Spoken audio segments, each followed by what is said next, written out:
Hello everyone, म हुँ विक्रम। आज म तपाईहरुलाई यो BYD एट्टो 1 को बारेमा केही इन्फर्मेसन सेयर गर्न गइरहेको छु। मैले यो चलाइरहेको गाडी चाहिँ BYD को एट्टो 1 को डाइनामिक भेरिएन्टमा रहेको छ। पक्कै पनि दुईटा भेरिएन्ट आउँछ बजारमा, यहाँहरुलाई थाहा छ, एउटा डाइनामिक र एउटा प्रिमियम भनेर।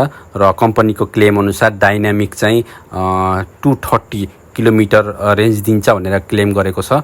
र मेरो एक्सपिरियन्स अनुसार मैले नर्मल्ली एसीहरु पनि अफ गरेको हुन्छु र इको मोडमा चलाइरहेको हुन्छु। र तपाईले यहाँ देख्न सक्नुहुन्छ मेरो यो मिटरमा 184 किलोमिटर अझै पनि हिँड्छ भनेको छ र 68% ब्याट्री रहेको छ।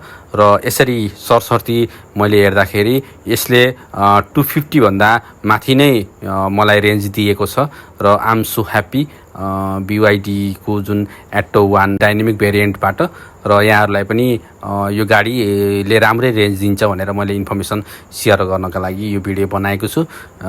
भर्खरै मात्र धेरै लिएको त भएको छैन गाडी लिएको, तर पनि आजसम्मको जुन अनुभव हेर्दाखेरि आइ एम सो ह्याप्पी।